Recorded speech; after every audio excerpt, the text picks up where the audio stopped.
Good evening, everybody. Thank you for being here on this cold Wednesday evening in January.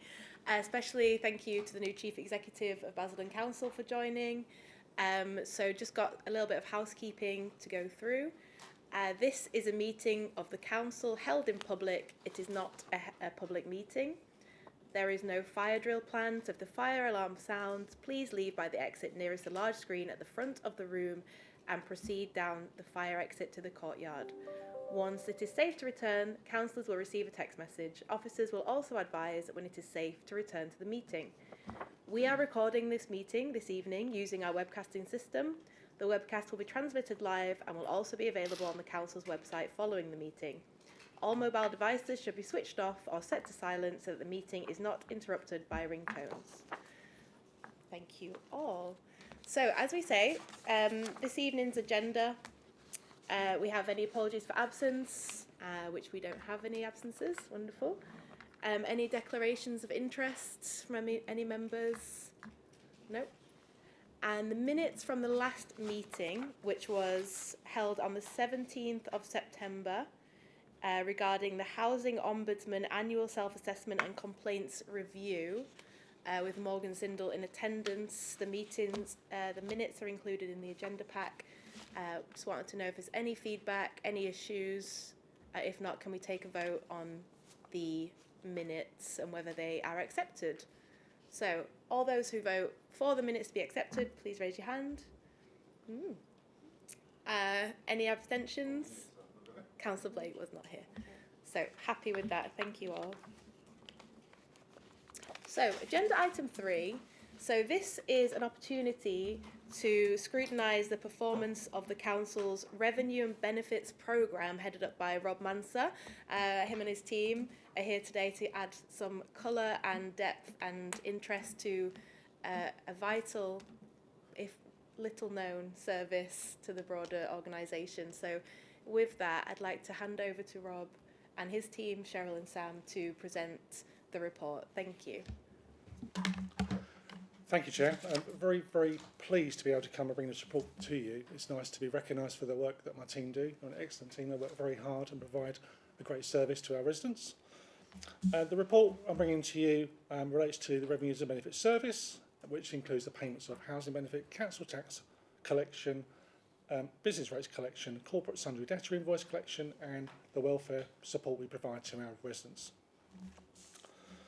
It's a team of 72 people, and it's a team that works very closely to provide this service for Basildon Council, and we also provide the same service for Brentwood Council. Brentwood Council have delegated their Revenues and Benefits service to us. We provide their service. We provide it with one team. We're one team of staff. The team don't work differently. They process claims, they collect council tax, all to performance indicators and our collection rates. But they are one team. They don't distinguish between the two. We provide one service to both authorities based on our reports.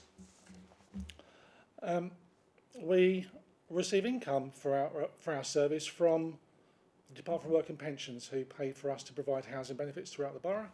We also receive income for our service from the work we do with Brentwood Council, and we have income from the council tax collection. So that's how the service is paid for. We work very closely with Essex County Council, one of our preceptors, where we have additional income for providing additional services for looking at fraud and prevention and reviews of our single person discounts and our exemptions and disregards across the borough. So the more income we bring in, obviously the more income for the authorities to be able to put back into the boroughs, which is a good thing.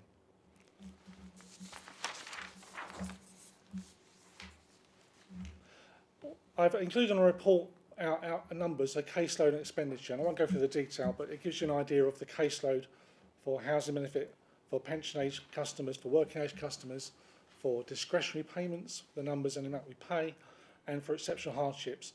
Discretionary housing payments is additional help for our residents who need help with their rent. Exceptional hardship is for help with council tax for those who can't pay.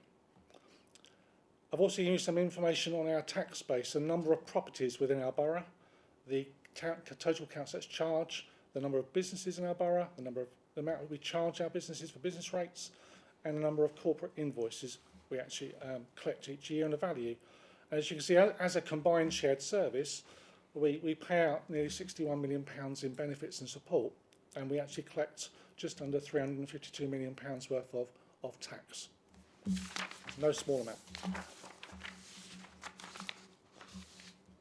I've given you also the performance. We do report our performance through our internal Pentana system. We report quarterly on things like collection and speed of payment. So we have performance indicators for the number of days we will pay a new claim for housing benefit. We have performance indicators for how quickly we will do a change of circumstances for one of our residents. We also have performance indicators for the level of council tax we collect and the level of council tax and how quickly we pay it. I won't go into actual detail, the figures are on the report for you, but I have also included those for compliments and complaints, which I think is valid.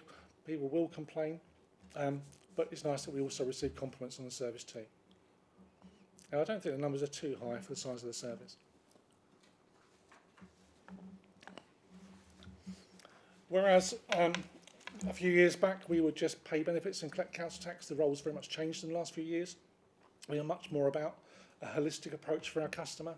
We do a lot of social prescribing. We have an excellent outreach engagement team who work across the service with the collection team or with the benefits team to make sure when a customer comes to us and says, I really need some help, I really can't pay, or I just don't know what to do, and I've had my head in the sand for a while, we have a great team of staff who work as one with our partners and with our internal departments to really support that customer from start to finish. It's not just about can you pay your bill, it's why can't you pay your bill? What else are you going without? Can you not afford that washing machine? How can we help you with that? Have you got debt issues that we can help with and work you with? And we will support them with payment plans and working with our other advice agencies, with Citizens Advice and DWP. And it's great that DWP are in the building with us here at the council because we have a very close working relationship with the hub downstairs. We do get together, we do discuss, and we can triage our customers properly. We also have an outreach bus for those who aren't aware. So during the summer months or the warmer months, because we don't want to be out in the cold, we have an outreach team of staff who will actually take the bus out to the borough. We go around the borough, not just Basildon, not just Billericay, but all around the whole borough to our hard to reach areas for those customers who really can't get in to see us, can't afford to get the bus, can't afford to get a train to us, so we go to them. They work very well with our outreach team. We also have a visiting officers team who will also knock on doors and help our customers, those that don't have internet access, those who don't have smartphones. We still have a visiting team who will knock on the door and really support those customers through that too, filling out application forms, applying for help, or even just advice on what to do or where to turn. We have additional income that we generate from the council for the work we do, obviously working with Brentwood Council. That doesn't generate income, but for us together it means that we can provide a much more efficient service because we've got teams working as one, doing the work for two councils, and we're not duplicating that work. There is efficiency of scale that way. It works very well. Well, we think it works very well. We also additionally collect invoices on behalf of Brentwood as a separate piece of work for their bids, their business improvement districts, which we've just implemented as well for, is it Wickford or Billericay? Wickford? Wickford is just Yeah, and hopefully Billericay very soon. We invoice and collect temporary accommodation homeless charges, which wasn't done before, and that's worked very well lately. We also work with our external enforcement agents, our One Force team, to make sure that they provide the right service to our customers. They're knocking on doors, they're not knocking on doors and kicking doors in and taking goods. They're actually working with the customers, making sure that those customers who are struggling also do get referred to us through their own welfare teams as well. It's not just a knock on the door, give us all your money. We do work very closely as one team. We've also employed recently an empty homes officer as an initiative through the council. It's something that we're very passionate about at the moment. It's very fresh, it's very new. But there are empty homes in the borough which are a blight on the borough and can cause other issues. There are empty homes within the borough which have just been empty for years because people aren't sure what to do with them. So our empty homes officers working very closely with these to see if we can get them back into use, whether we can use them for housing our tenants, temporary accommodation, whether we can just reduce the number out there that aren't being lived in. So that's a positive project. We have brought in a couple of scheme initiatives recently. A Warn Homes Guarantee Scheme for pensioners, which we've created. We've created an online application form. We've created that service where we can go to the pensioner as well. We've been through many of the housing associations and we've really been out there to really support these pensioners with a £100 winter payment. We just created also an Education Essentials bursary to help those 16 to 19 school leavers to be able to go to college and university. So it's a £360 payment to help them with their travel expenses, or with buying books, or with buying pens, etc. Both these schemes are managed by my team, created and set up and managed by the team within existing resources, so that hasn't been an extra burden on the authority. And from the 1st of April, the rents team are being brought into the revenues and benefits teams, the rent collection team. So the premises that we have income collection and arrears and debt in one place. So we can actually create a single view of debt for the authority, so we can manage that and manage that holistic approach to that customer. If we're billing someone for non-payment of council tax, we're probably billing them for non-payment of their rent.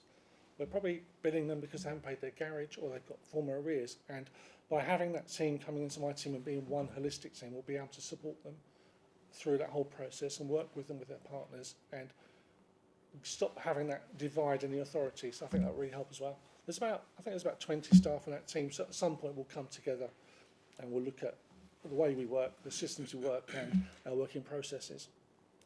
I think that's the service, but if you have questions, please ask. Thank you for that nice run through of the report. And I'd just like to open, Councillor Schrader would like to ask you a question. Thank you. Thank you, Chairman. Thank you for that, Mr. Manser. It was very interesting. Could you give us a bit more detail on how the TA and the temporary accommodation and homelessness service charging has bedded in? Because obviously that was only introduced very, very recently, and obviously the worry with these things always is, are we going to get the money in that we hope it will bring in? And obviously this particular cohort of people are in a tight situation quite often. So do we have any sort of clear picture of how that's performing? Yes, absolutely. Thank you. It's a good question. It is a new initiative we brought in this year, that Cheryl's team actually will bill, invoice, and collect that debt. When we first got together and discussed this, it wasn't about the money it could bring to the council initially. It was about actually these customers need to learn that actually they have this to pay. When they have their own properties, they have to pay their bills, they have to buy food. It's about managing that customer. But what we've actually seen is that without taking enforcement action, and just by billing and discussing the information with the customer at the point of them taking on the tenancy and keeping regular contact with them, we've had over 60% pay without having to chase or put any pressure on, and I think that's been a positive for that customer. Thank you for that. Yeah, I mean, that was what I was hoping you would say, because obviously the part of the reason behind it was so that these people would be able to move out of TA and then be able to sustain a tenancy, which obviously they're not going to be able to unless they've got into that mindset of this is what I have to do. I also wanted to ask about the Empty Homes Officer, because again, that's a brand new initiative. Do we know yet whether we've actually managed to get a home or any homes back into use? Because I know that a lot of the problems are around things like probate, for example, which is very complicated and takes a long time. So have we got any sort of data back yet on whether that's proving to be effective?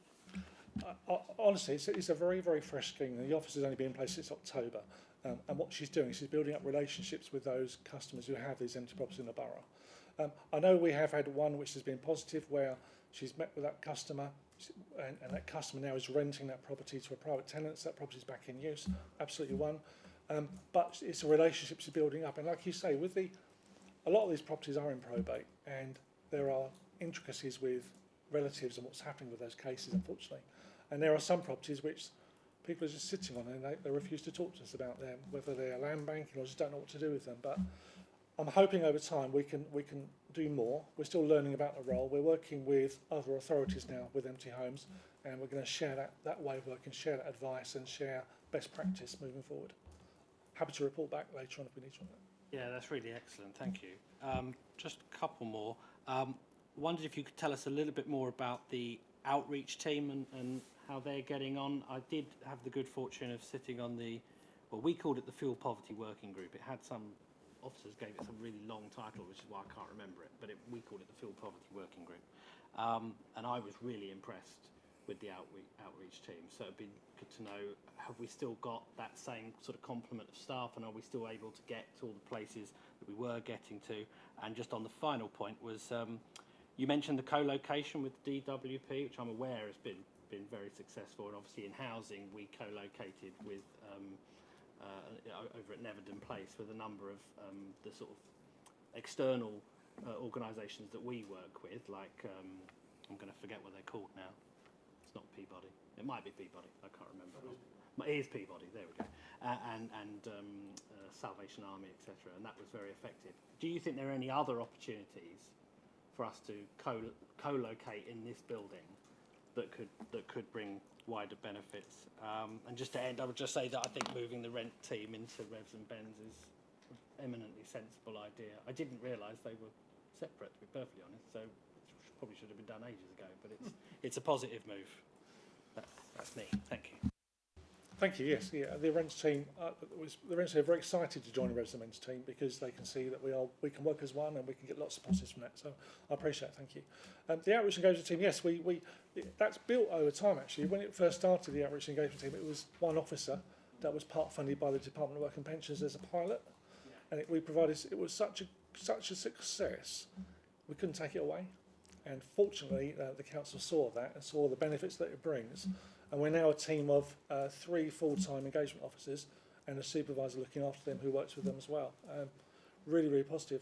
At the moment, we're actually creating a hub downstairs in reception for the outreach engagement team, so they're much more visible when people can just come in and see them, and we can bring Peabody and CAB to that area as well, so we work very closely.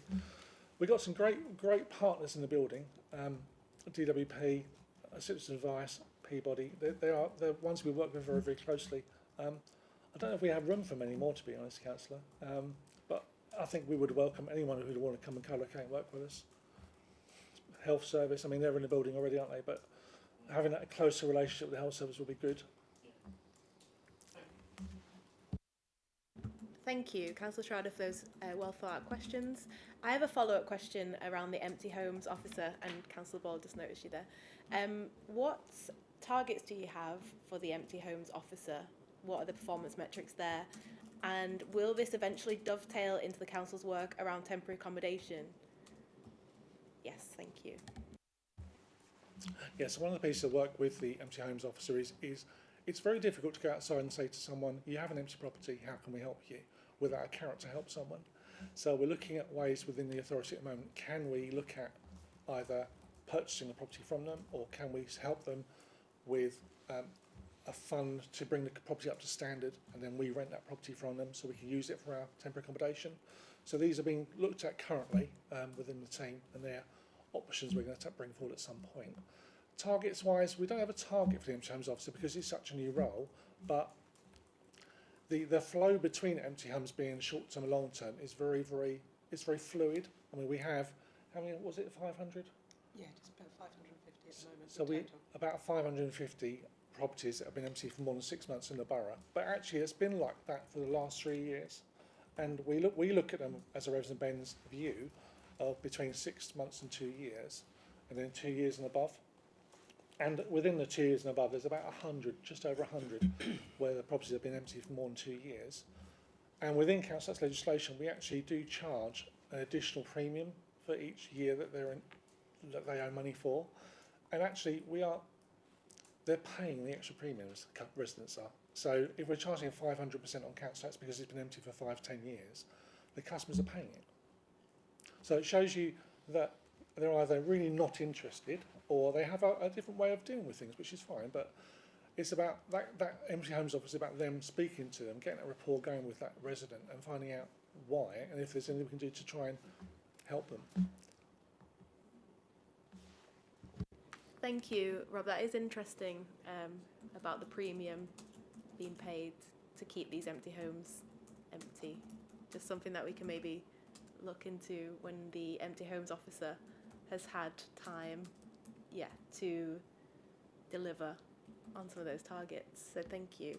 May I bring in Councillor Alan Ball for questions? Thank you, Chair. I was just interested in the collaboration with Brentwood. So we've got 72 full-time employees between the two. Is there a split, or is there is there no, what is the split between Basildon and Brentwood? Do they all work downstairs, even including people who work for Brentwood? I mean, one might lead on to the other, but... Yeah, thank you. It's good, Councillor. Thank you for the question. It's when we first got together and we took Brentwood work on board, we brought the two teams together. So actually, we are just one team. We're one team employed by Basildon Council, providing that service for Brentwood. They don't, as I said, they don't look at work as being a Basildon or Brentwood piece of work. They just do the best they can with all of the work because they're a fantastic team. But we're looking at a split. The current service, there's a split of about 70% is Basildon, 30% of the work is Brentwood. That's the size difference between the two. And as a follow-up, you said the rents team are going to join you. Does that include Brentwood? No, at the moment, no. That's just for Basildon, the rents team. But it doesn't mean it couldn't do in the future. Thank you. Just a follow-up question on that before I bring in Councillor Reid. Rob, are you aware of the leader's ambition to build one public building in the Westgate to bring all agencies together? Do you think that would help your team as it grows? Yeah, I think it'd be a positive. I mean, we do work from home still.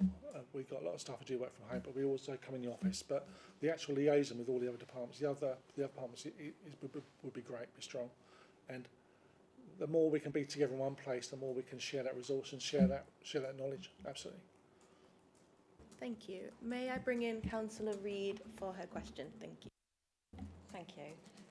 Going back to the empty homes, how many of those, or do we know how many of the 550 empty homes are actual council-owned properties that are maybe structurally unsafe or for some reason have been empty for quite a long while?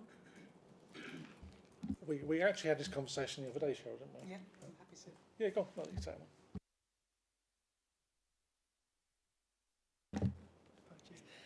Yeah, so actually with the demolition of Craylands recently, that has reduced the number of council properties that were outstanding as empty homes because we had a lot of the Craylands properties that were empty more than 2 years.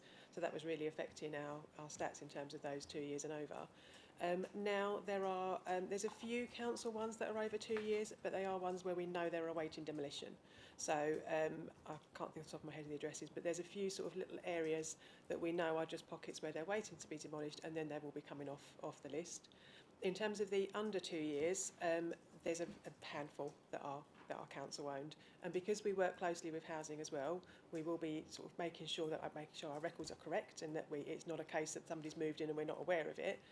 But also making sure that, are they aware that actually the premium might be applying soon? So, for example, a property's coming up for its 2-year empty, well, the premium's going to be then applying at the 2-year point.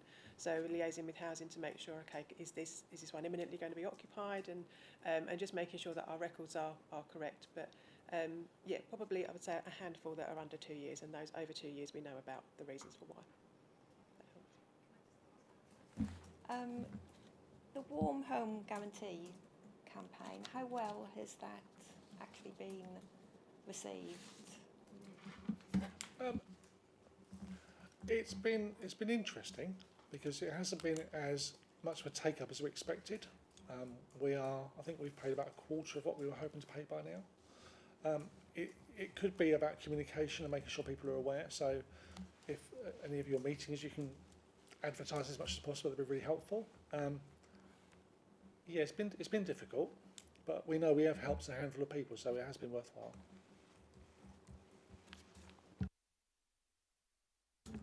Yeah, I'd just like to follow up on that. So what would you say the learning from the Warm Homes Guarantee has been this far? And should any underspend money be carried over for next year, what do you think would improve take-up? I think that's a hard question. I think there's a piece about people are too proud to claim,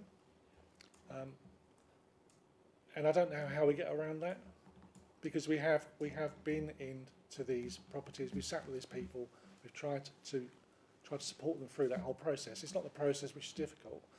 It's the whole, actually, I don't want it, I don't need it, give it to someone else. attitude, and we can't change that. If there is an underspend, I was speaking to the Director of Finance last week, he's looking at whether we can carry it across into next year, whether we can do something else with it, or whether we continue the scheme into next year. That still needs to be decided. What we do differently? I don't know what we do differently. We really have been out there. We've really tried to support as much as we can. We've really knocked on doors, haven't we? We haven't sat down and just said, "Here's the scheme, apply." It's been telephone calls, text messages, emails, knocking on doors, really trying to get in there and make that difference. It's been very difficult. Thank you. Councillor Schrader. Thank you, Chairman. Yeah, just following on from that, obviously that was always going to be one of the problems with replacing winter fuel allowance. Well, it's not really a replacement for it, but trying to offset the effect of the withdrawal of the winter fuel allowance with the warm homes guarantee, because obviously the winter fuel allowance, people just got it, and with this they've got to apply, and I do think that is a Rubicon that some older people struggle to cross. As you say, they're too proud to do it a lot of the time, but also they may not know about it. I'm pretty sure we heard figures quoted at the time it was introduced around how many people we thought would be eligible. So do we know as a percentage how many of the people that are eligible have applied? And do we have any plans to try and, obviously we've got pretty good outreach with the council tenants, for example, but how do we go beyond that to reach people who are not council tenants, who are not on the council's email mailing list, and who may simply not even regardless of whether they're too proud to apply for it, just not even aware that it exists and that it's something that they're eligible for? Yeah, thank you, Councillor. I mean, when we first created the scheme, it wasn't just about here is your new £100 of winter fuel, come and claim it. We were looking at those residents within the borough who should be claiming pension credit, and then if they claim the pension credit, they'd automatically get the winter fuel.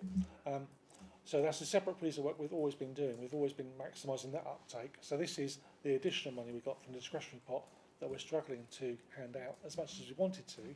We've also been supporting people claiming pension credit, which I haven't got the figures on me right now, but I'm happy to share those afterwards, of the ones that we supported into pension credit who would get their winter fuel, and then the figures of what we paid as well as our discretionary scheme. But it's been a whole big process. It's not just been a bit of it, it's been the whole process of trying to make sure those who are claiming what they should be claiming are.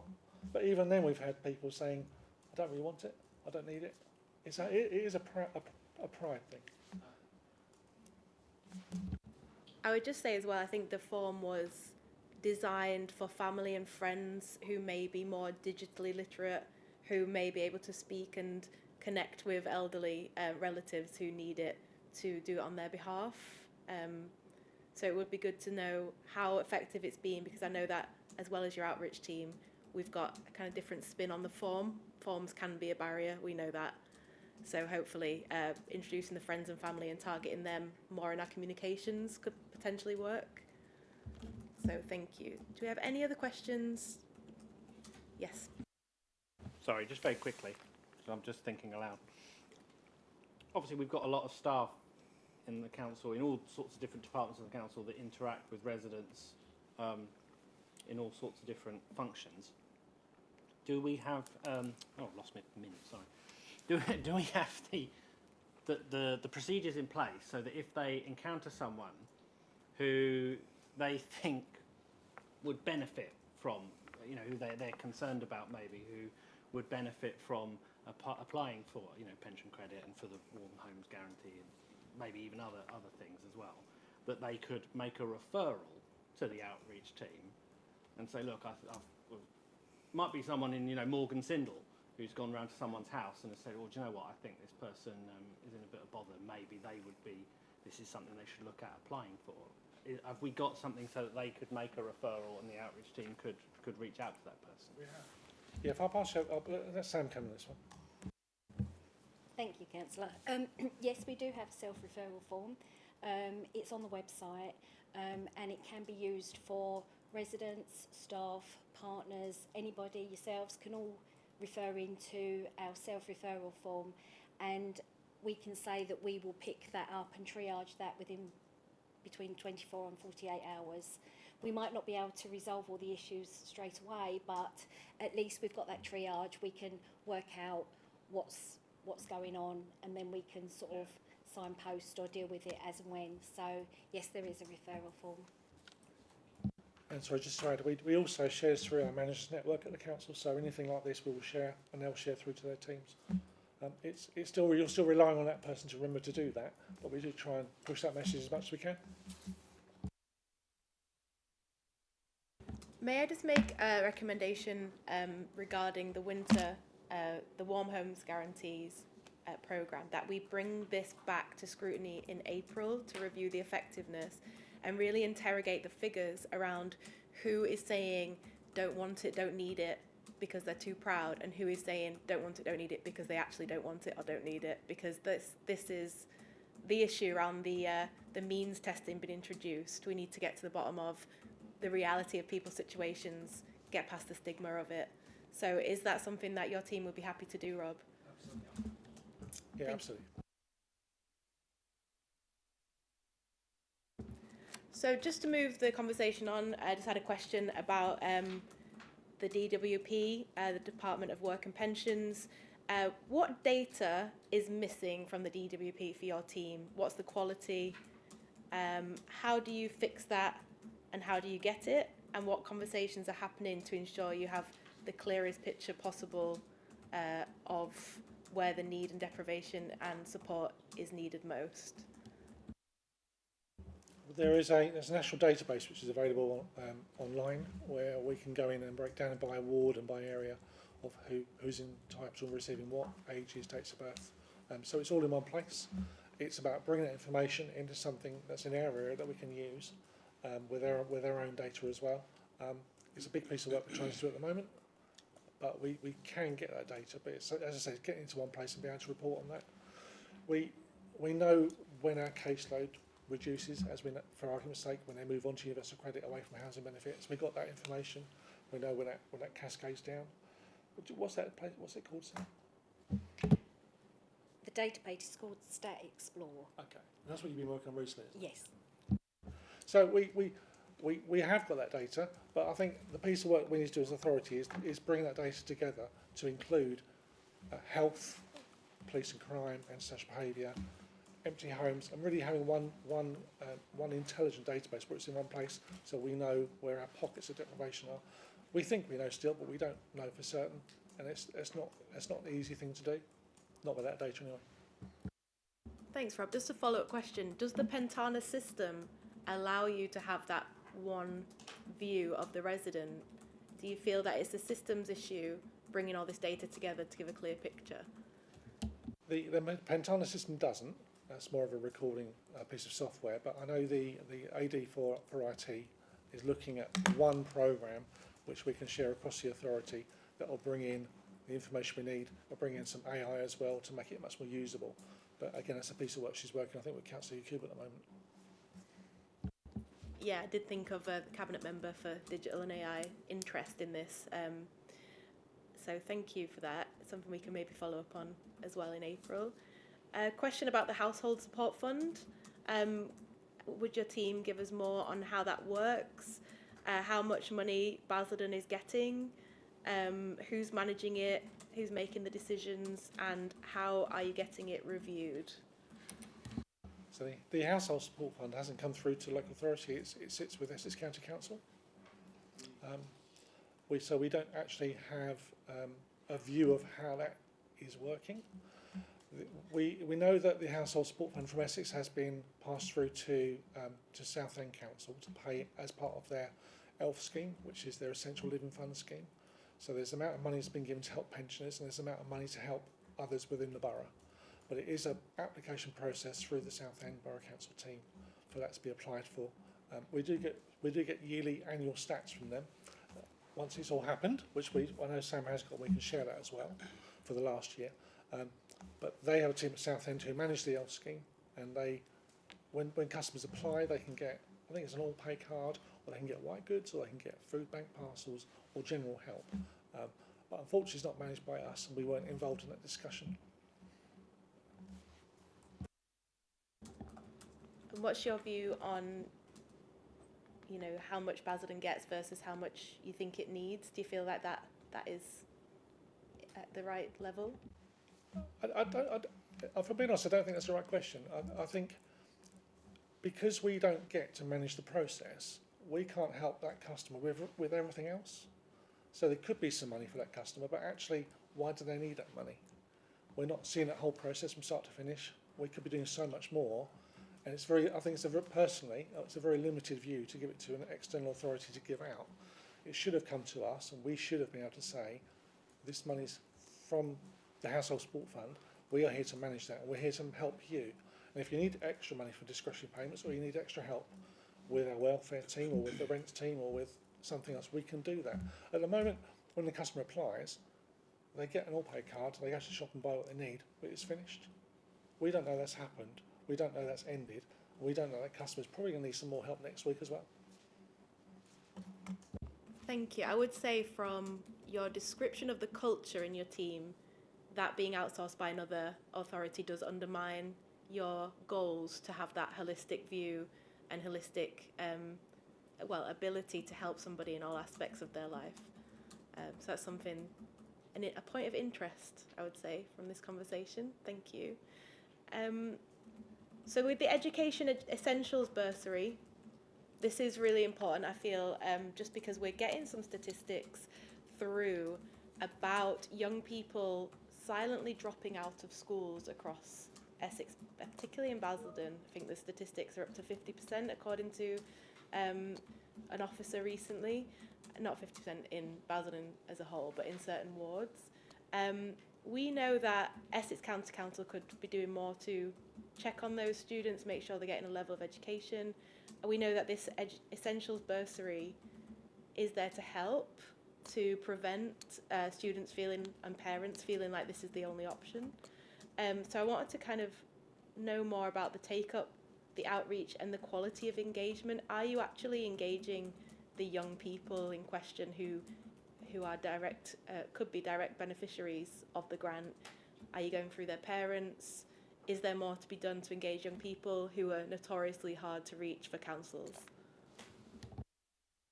I'll let Sam come in a second, but just to say, the difficulty with the bursary is that it's money that has to be spent before the end of March. It's not something we can extend or carry forward.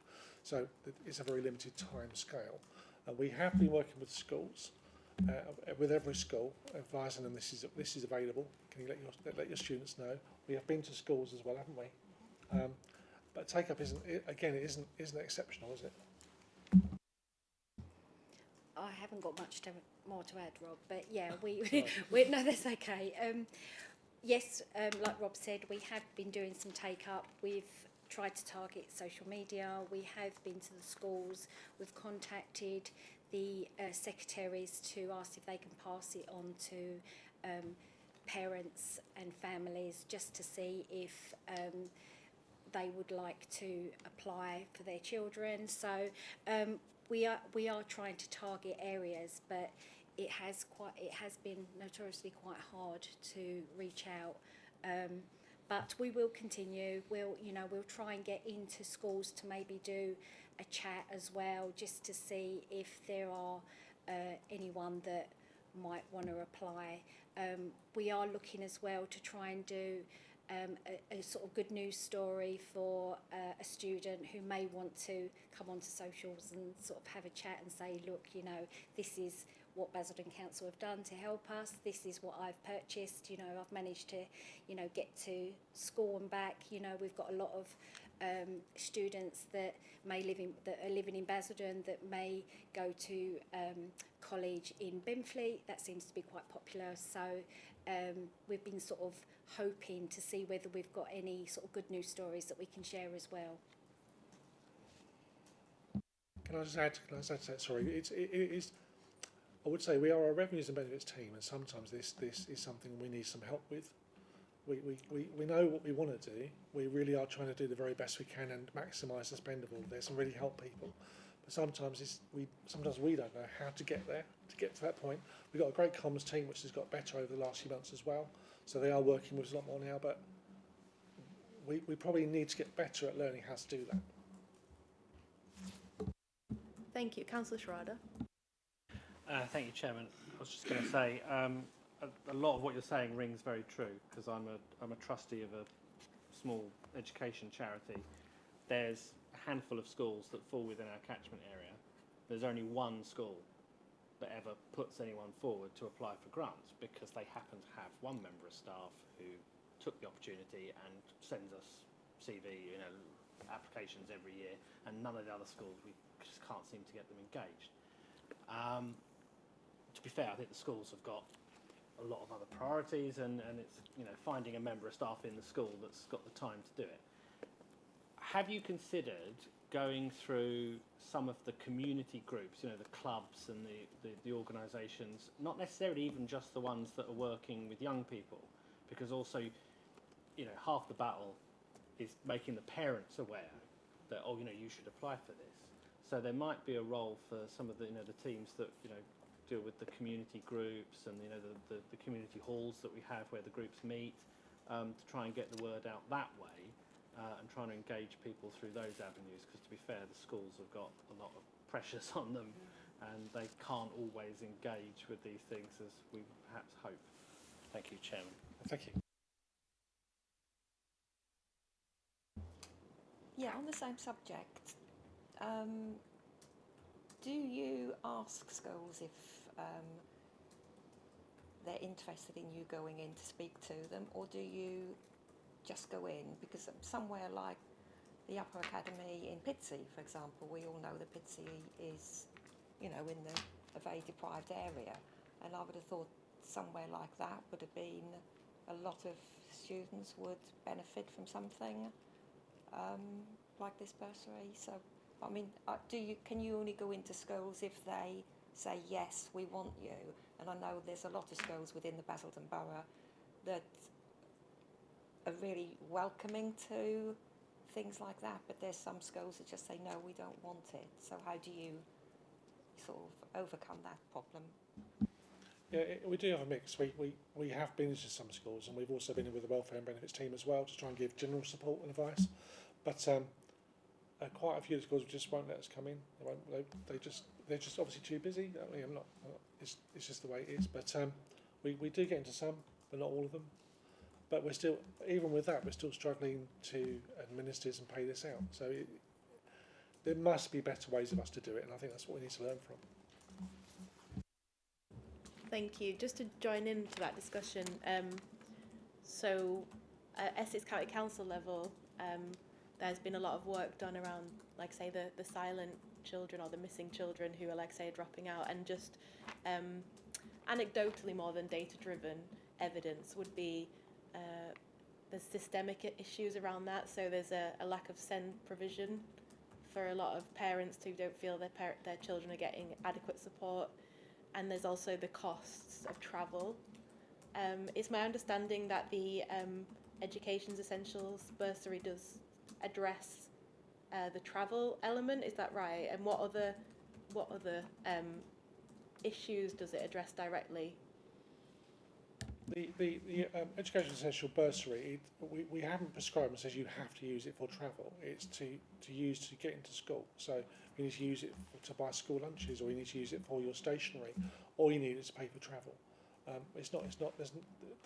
We haven't said this is what we have to use it for. What we have said is once you have used it, we'll come and ask you what you have used it for, so we can provide that feedback to HCLG. We're on the same subject again. Is there a criteria for, or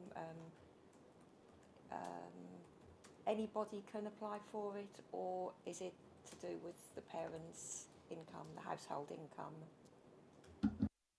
Yeah, there is a criteria. So they need to be resident in our borough.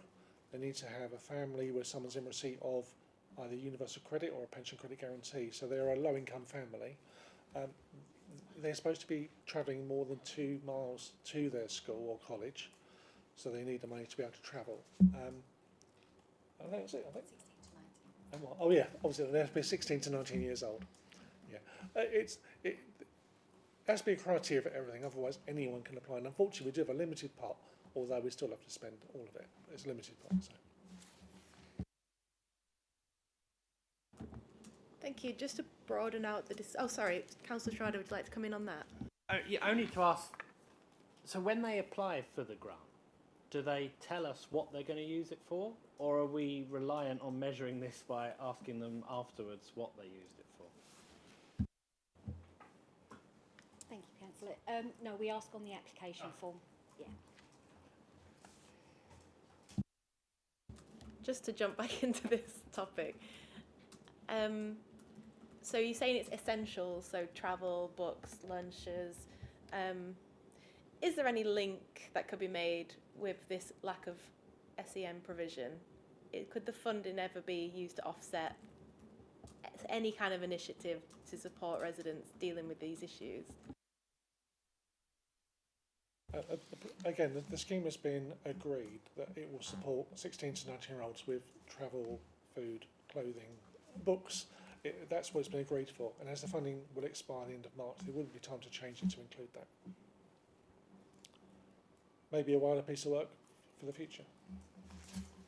Yeah, I definitely think a wider piece of work on SEN, especially with the devolution agenda, local government reorganisation agenda, the opportunities around unitarisation for Basildon. This is something that could definitely come back in within our remit. And I wanted to broaden out the discussion to ask whether this model that Basildon and Brentwood have, why you think it hasn't been adopted by more councils across Essex, and whether you think that local government reorganisation presents any new opportunities around this. What a question. Yeah.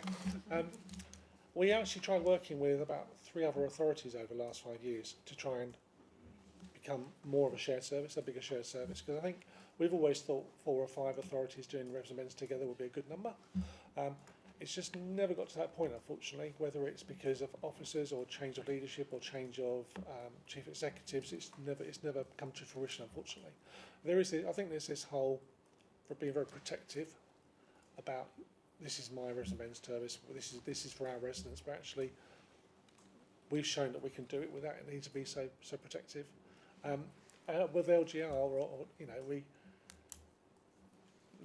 we've shown, I think, that we can bring together 2 big services, 2 big revs and bends services across 2 different authorities, different demographics, different leaderships, different political agendas as well, and it's worked. So why can't it happen to bring bigger authorities together and make those efficiencies, make those savings, and give that better service to our customers rather than being so disjointed? So I'm all for it. Thank you, Robert. May I just ask a ballpark figure of how much your shared service is saving per year for both organisations? I can't tell you what efficiencies have been given up already over the last 4 or 5 years, but we don't make savings. We provide a cheaper service for both authorities. So we have one invoice charge, which is split between Basildon and Brentwood, and then the finance teams make their magic with that. So I don't know the actual figures. Yes.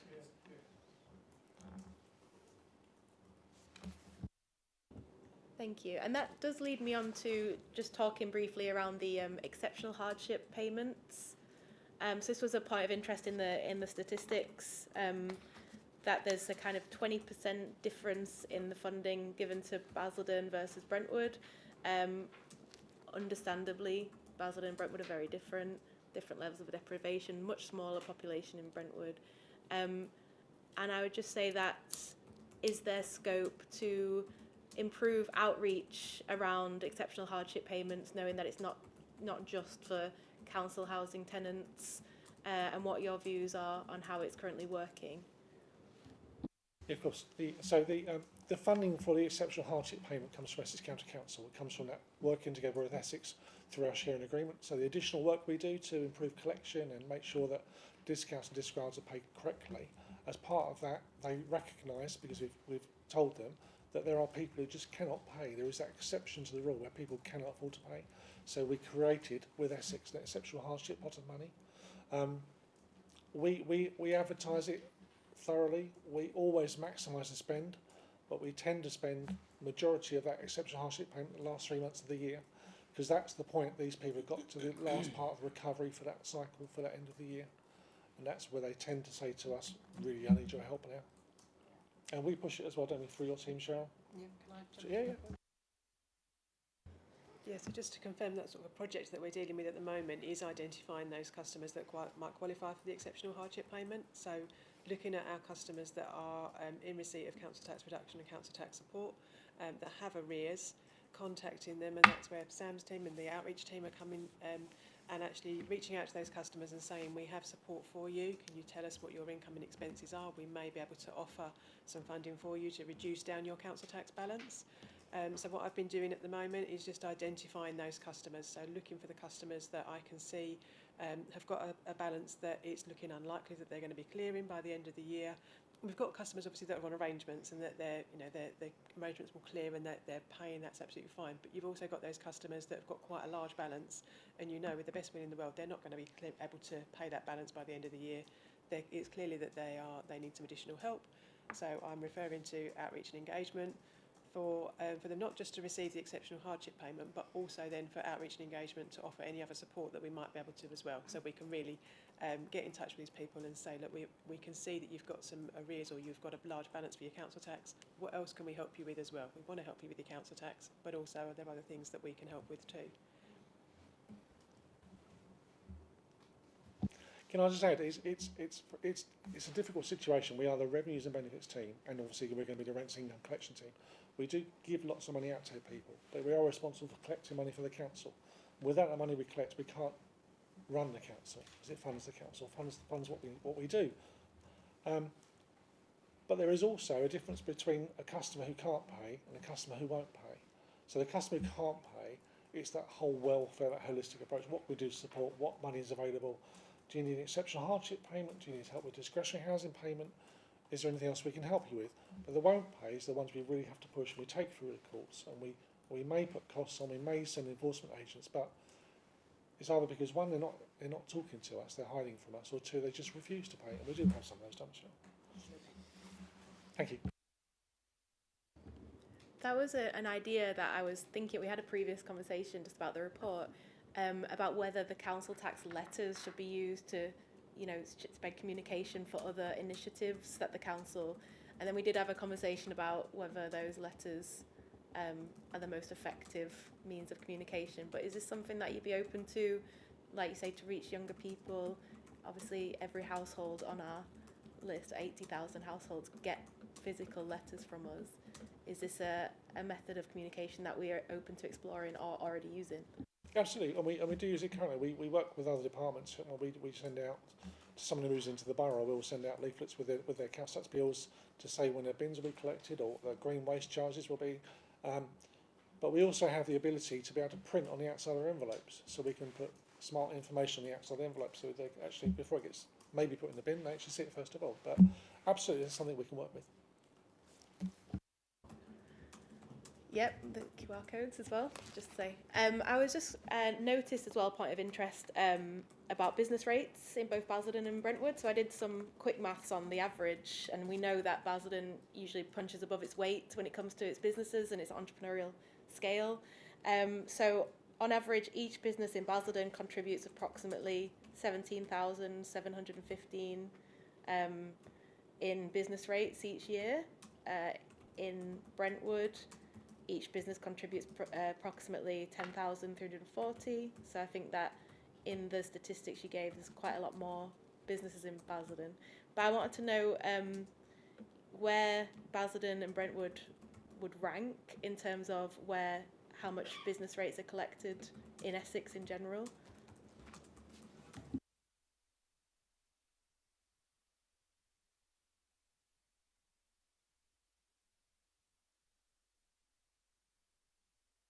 Sorry, my apologies. We do have this information I can share with you. We have the business rates collection for every Essex authority and the council tax collection for every authority by month, which I'm happy to share with the group. I think that would be useful, just that, one of the 5 pledges of the council's administration is to back Basildon businesses.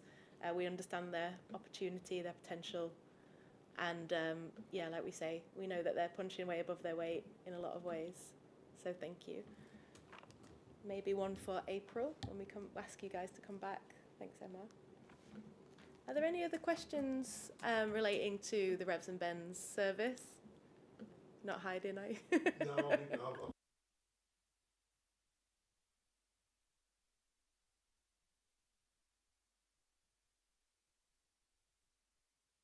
I should have. Thank you. Can you repeat what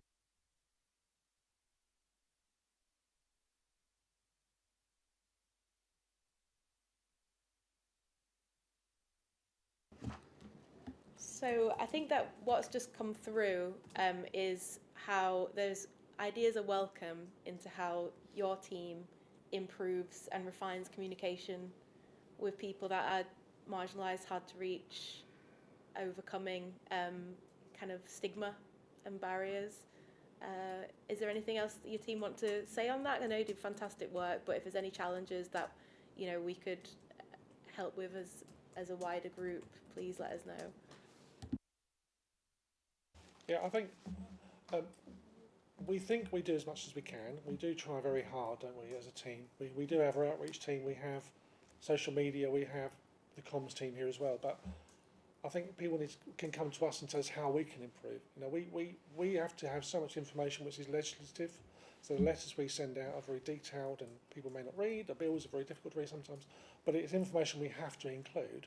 But anything you guys can suggest that we can improve the way we work, anything else we can include, any way we can change that will reach more people, we would absolutely welcome. I know that you have to obviously include a lot of information, but I think the letters you send out can be very complicated for people and they can be repetitive. They read something on one page and then it's almost contradicted on another page. And I think to simplify the letters so that people can read it and actually think, well, I know what that letter is saying to me, would go a long way. Can I suggest, if we were to set up a working group with members, maybe members could help us to create those? I would say, I know there's a lot of members in the administration who have a comms background, myself being one of them, so I'd be very interested in, supporting your team, and I'm sure the members across the organisation would be as well. So yeah, that would be something that could come out of this meeting perhaps. Thank you. So I think it's just, worthwhile saying from the performance statistics that you submitted, you're in the green for everything. Your targets, you meet your targets on your average day for new claims, 13 days, your target's 15 days. Average time for change of circumstances, like getting on top of people's changing circumstances to ensure collections, is 4.5 days. Your targets are 6 and 8, 6 in Basildon, 8 in Brentwood. Really, in terms of your council tax collection, you obviously do a fantastic job of 80% when your target is 80.5, and similar in Brentwood, 81.9%, and your target's 82.5. So we've mentioned that there are challenges around, reaching those targets and reaching those people that we're addressing. But I would just say that anyone looking objectively at your service could see that it's performing really, really well, and the model is working, and your team have a passion that comes through. And Rob, you said to me in conversation earlier, it's about doing the job that you need to do, but it's also about doing the right thing. And I just wanted to say that I personally really appreciate that culture and that that principle that drives your team, because we're dealing with human lives. They're messy, they're complicated, and having people like yourselves who are willing to listen and appreciate the complexities is really important. Okay, are there any other comments from the committee? If not, we can let this wonderful team get back to the work that they're doing. Yeah. Tomorrow. Go home. I say thank you very much for the opportunity for talking to you guys about this. We are very passionate about our service. We do think we do a good job, and it's great to be able to discuss it with you as well. Thank you. Just to say, we won't take a break before discussing the work programme. We'll roll straight into it, and shouldn't take too long.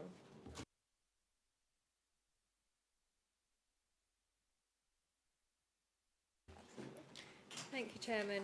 Yes, so this report provides members with an opportunity to consider and identify items for the committee's work programme for the ensuing municipal year. I refer members to pages 18 and 19 of the agenda, so it just sets out items that we've currently got on there, and obviously following the discussion earlier, we had 2 items to look at further the business rates and winter fuel allowance, maybe for an April meeting. So they can also be added. So the report is asking the committee to note and endorse the items currently identified for the work programme and consider any further items. Obviously we've got the 2, but anything further to that. And also there was a link to the Cabinet Forward Plan, so it's just for members to consider any items that they felt met the remit. Thank you, Chairman. Thank you. Can I start by making suggestions for additional performance scrutiny committees in 2025? Back in September, we had a very fruitful meeting with Morgan Sindall about their repairs service, but I felt as a chair that we scratched the surface there. We know that they're a portion of the way through an improvement plan, so it'd be great to get the committee back together in the first week of March, potentially, to look at the Morgan Sindall Performance Improvement Plan, look specifically at repairs, which we know some work's been done to reach out to residents, but we still get a mountain of casework about the repairs and issues around dissatisfaction. I think we really need to grip this as a committee to support the council to improve this particular area. Also, I would like to, in the same meeting, have an agenda item about the performance of HR. So, listening into an appeals committee last night, it raised a lot. Not listening in, sorry. Hearing about certain appeals that are happening, it's interesting to look at what the sick rate is, the hybrid working culture of people coming into the office, dismissal rates, policy and procedures, how's it all performing. I think that would be really useful to the incoming chief executive. And it would also be good to schedule in a look at the council's customer service for the year, to examine the call centre and the channels being used. So these are areas that I think would be of interest to the committee, and potentially some recommendations could come through that are useful. Any questions, any comments, please let me know.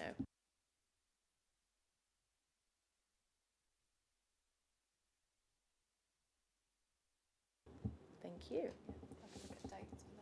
Great, thank you.